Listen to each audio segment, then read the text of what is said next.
Ladies and gentlemen, welcome back. It is Ryan, and I know it's been way too long since I've given you anything on my channel, but E3 is happening right now. It's been happening for a day or two now, and I figured I'd give some of my thoughts. So this video right now is going to be my thoughts on the Microsoft E3 press conference. So I'm not the biggest Xbox fan by any means. I did have an original Xbox when I grew up. I had Halo and I loved it. I also bought Halo 2 and I played through the campaigns back and forth many times, and I also loved the multiplayer. I loved getting friends together and just having a grand old time with it. So I would say since then I have been off the bandwagon, probably since around Halo 2. But we're going to look into Microsoft's E3 here, and we're going to see what they have to offer this year. And to kick it off, they announced their Xbox One S console, which I was under the impression from both Sony and Microsoft that they were not going to be releasing basically an upgraded console of their Xbox One, speaking for Microsoft now. And then they come out and release this. And you know what? That's all fine and dandy, but why say one thing and then do the opposite?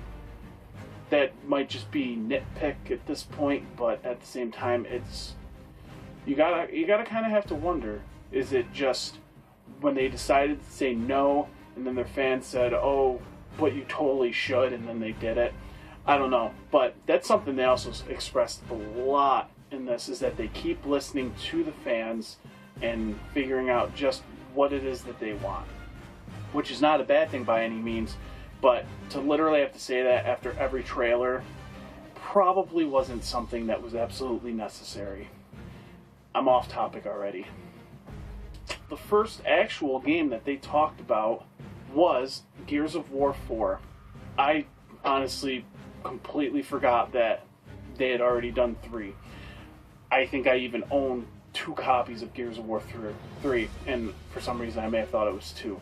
But Gears of War 4 trailer, it doesn't look bad, and actually it wasn't a trailer, it was gameplay. It was actual gameplay, which is much better than a trailer in my opinion, where you can see exactly what the product is going to give you when you have it in your hands and at your fingertips. So giving us a trailer is not quite the same, because there's going to be a lot of cinematics and they're going to try and just show you the basic gist of the game, the setting, the plot, things like that. Whereas with gameplay, you're actually seeing what you will see when you play it at home, which is really cool. As far as actually Gears of War gameplay, it looked fun, it looked pretty good.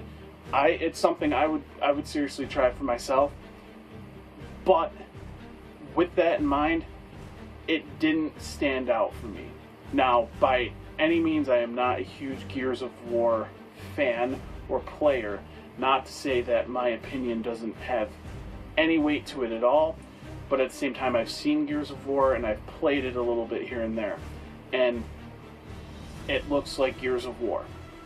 It doesn't look completely expanded upon. It does look good though, and it's something I would seriously try. It's just not something that I'm going to go and rush out by day one. That's all I'm saying. And then with that, afterwards, they were talking about an exclusive. There was no excuse.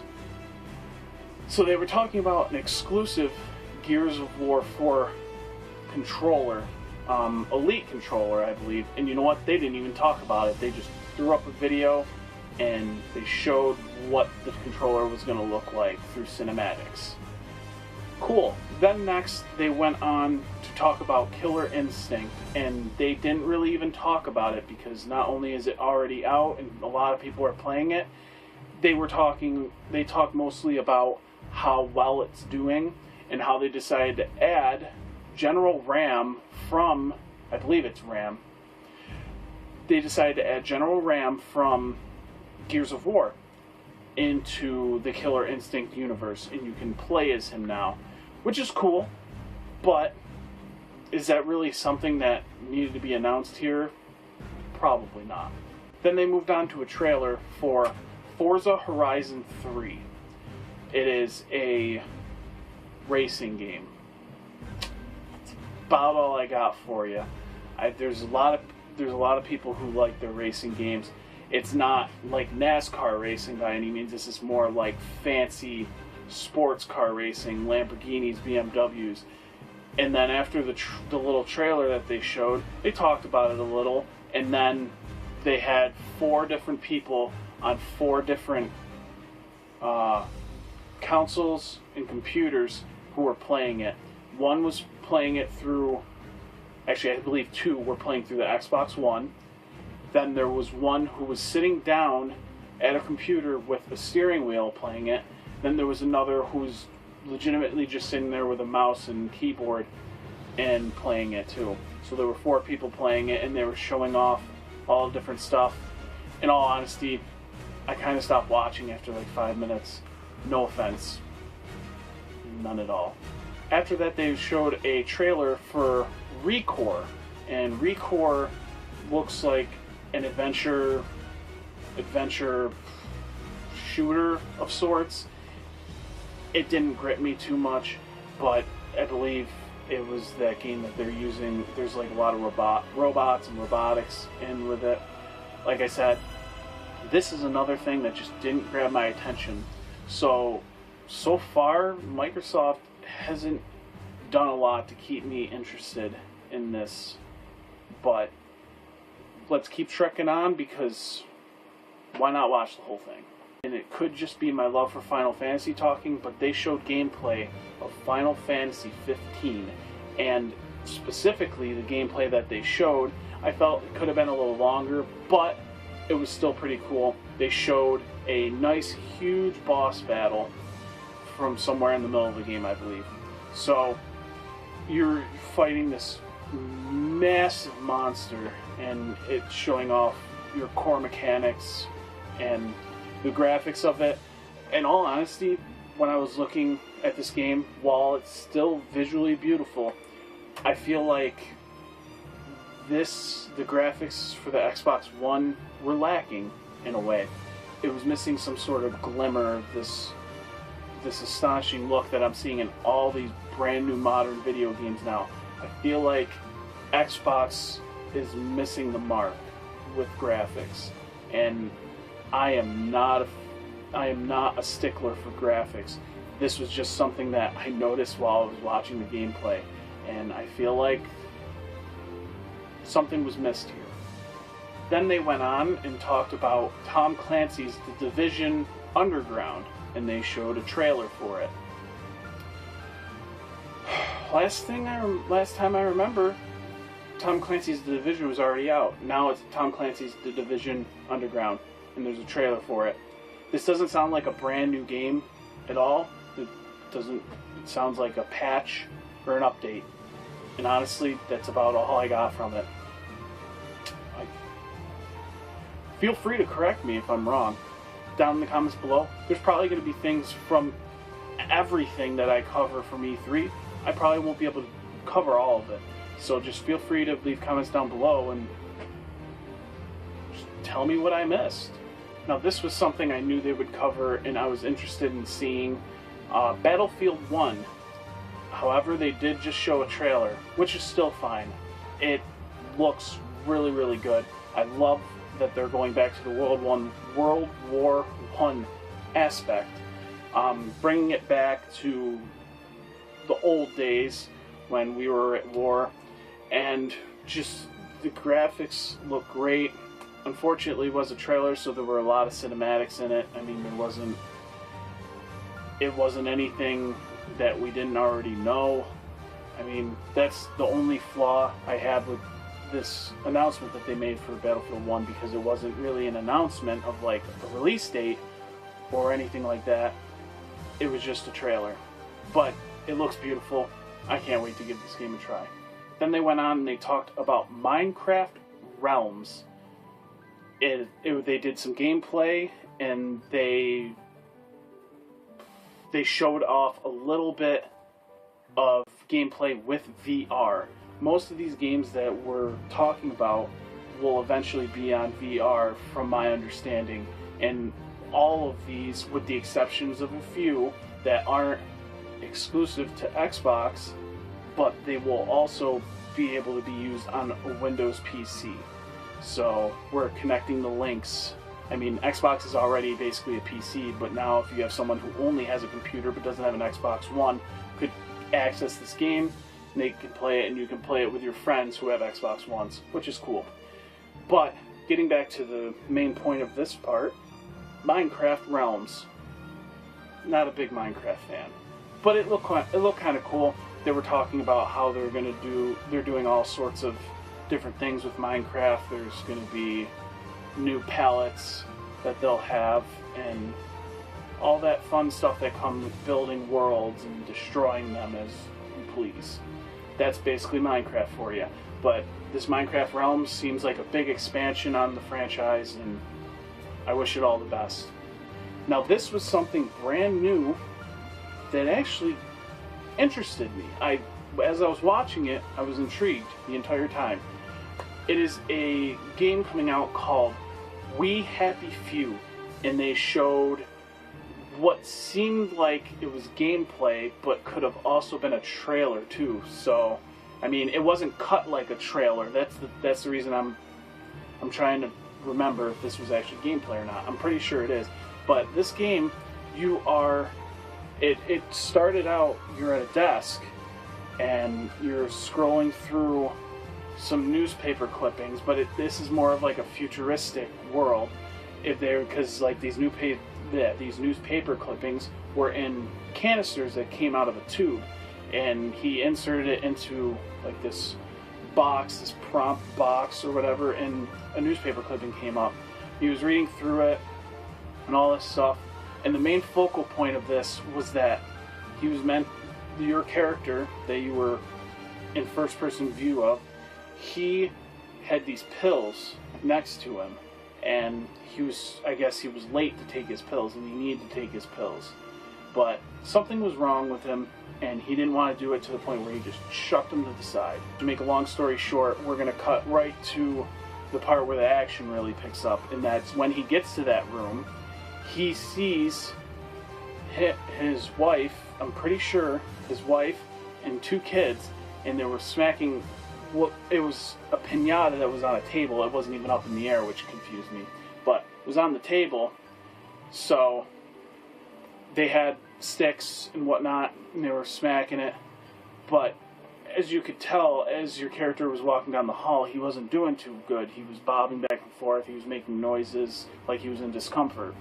And all of a sudden, when he gets into the room and he gets the stick and he's about to hit the piñata, things start to get weird, almost like you were watching something just completely flash before your eyes.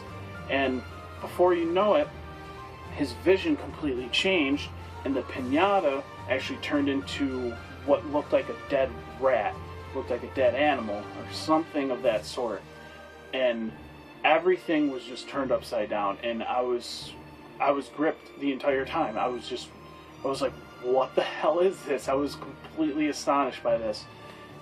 This game looks really interesting and scary at points. Like, there were parts where it seemed like it was a thriller kind of game, and that's probably exactly what they were going for with this. But it was definitely interesting. It was different. I had never really seen anything like this before. And I'm sure I could just be late to the party with that, but this just looked really good and really cool. And this gameplay / trailer, whatever you want to call it, looked amazing. The graphics were really great, and I really hope the game lives up to the expectations that I'm building up currently in this video. Next, they showed off some Tekken 7 gameplay. It started as a trailer, what looked like a trailer, and it went into some gameplay. What was cool about this was that they actually showed a character who is not from the Tekken universe. He is actually from the Street Fighter universe, as you know him very well. I'm pretty sure most everyone knows this character by now, even though he was never a main character in the beginning. It is Akuma. Akuma was fighting someone from the Tekken universe, basically the Tekken equivalent of I would say Raiden from Mortal Kombat is how I how I depicted him. I don't know his name. I am not the biggest Tekken fan. In all honesty, I was Street Fighter and Mortal Kombat fan, and I don't even know all the characters from both franchises still. So, forgive me, Tekken fans, anyone who's watching this video. But they showed gameplay of it, and it looked pretty straightforward, looked good graphically, and it'll probably handle just the same. It's a good. Next, they went up and showed Dead Rising 4. They showed a trailer for it, and that game looks really good too. I personally have never played anything from Dead Rising. I've heard great things about it, and it's your typical zombie apocalypse type game, but Dead Rising has done some things to set itself apart from the rest, and most everyone who I know who likes Dead Rising really likes it. So, yeah, that's Dead Rising. Dead Rising. Dead Rising. Then they moved on and showed Scalebound, a game I had never heard of before this conference. It looked really good. Graphically, it looked beautiful. Nice fantasy type world. And the gameplay that they showed a magnificent boss fight which looked like a water tarantula or something. It was a big monstrous thing. Beautiful graphics, just the gameplay looked pretty solid too. There's really not much else to say about that. I don't know much about the game or the plot or anything like that. Threw out a game called Sea of Thieves, and they showed a highlights clip of it. So they showed gameplay, but it wasn't live like I mentioned. It was pre-recorded, I assume, and they had a bunch of men and women. They were playing this game, Sea of Thieves, and they had different teams, I guess.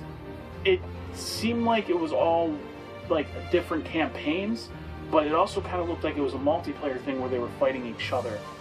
I couldn't really get the gist of it, but it was definitely in a different graphic style too. This isn't like your Battlefield. I'm trying to basically feel like what it was like to play in World War I, but it was more of a cute, it was almost like a cutesy graphic style, but still had some seriousness to it. You were on battleships, and I know in part of the gameplay, I think in the very beginning, there was a group of people who their ship was sinking, and they were trying to repair it, and it looked kind of cool, but then they started to sink, so they had to abandon ship and find coverage and find themselves a new ship, basically. It looked pretty cool. It was a game I'd certainly give a try. You should too, maybe, if that's your thing. Next, they showed a big trailer for Halo Wars 2.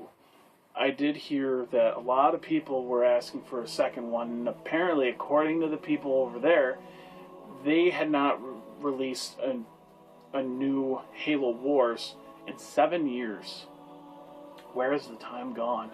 Anyway, they showed a big trailer that showed off a new faction, a new enemy, a new army in which you are going to have to fight against or fight for. I mean, I assume with Halo Wars, you can choose whether or not to be human or not. So, this looked really good. It was a really nice, beautiful cinematic trailer. But again, it is a trailer. Who knows how the gameplay is going to be. And they did not say anything about a release date. So, we'll have to come back and find out about that some other time. And then to finally close out everything, they pop in this Project Scorpio that Microsoft is working on. The way it sounds, it's a new way to experience VR. And not so much a new way to experience VR itself, but it's Microsoft's way for you to experience VR. And they were talking it up and doing everything they can to tell you how amazing it was going to be. And then they mentioned that with the VR, they're going to be working on a way to get every single game in the Xbox library, or at least the Xbox One library, to be VR compatible, which is something I don't think anyone's really considered and no one has really ever asked for, mainly because the expectations of doing that are low. It's not something that you would think that anybody could pull off. But Xbox has said that they're working vigorously to make that happen for us, which would be really cool. I would totally play Halo in VR for about 20 minutes and then I'd probably throw up. That would be my guess. I have a weak stomach when it comes to like things like that. In all honesty, I can't even go on a car ride and play my Game Boy Advanced or my 3DS or anything like that in the car, at least not anymore. But that was pretty much the conference, and personally, walking in, I'm not the biggest fan of Xbox anymore. I used to be. I used to love the original Xbox. I loved playing Metal Gear Solid 2 on it, and Halo, obviously, and Max Payne, and all those fun games on it. But coming forward into the Xbox One era, this conference, for someone who has not owned an Xbox One, they have gotten me interested in buying an Xbox One. Whether I'm going to go and do it or not is a different story, but they definitely got me interested, especially when they talked about like their Sea of Thieves game, and then especially just the gripping gameplay that I saw of the game We Happy Few. That game looks phenomenal, and it would be one of those games that would put a hold on me and say, hey, I should buy an Xbox One so I can play this game. Now, the thing with them in this whole conference as a whole, I think the thing that bothered me the most was the fact that there was a lot more of people on stage and talking and trying to work up how great all their shit was, more than there was any gameplay, there was any trailers, anything like that.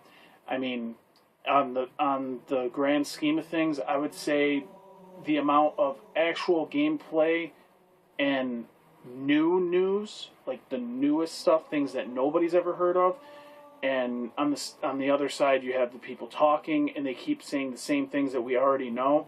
It was probably about 50-50, which I think is bad. I don't think that that's what we walked into E3 wanting. We wanted to see gameplay. We wanted to see new stuff. We wanted news. We wanted to see awesomeness. And I feel like they only performed here and there. And it was very few and far between.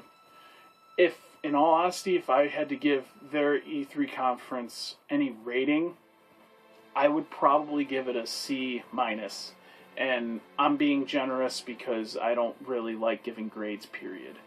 I mean, with my job, I kind of have to do it, but I don't like doing it at all. But mainly a C-. There's too much talking, not enough gameplay.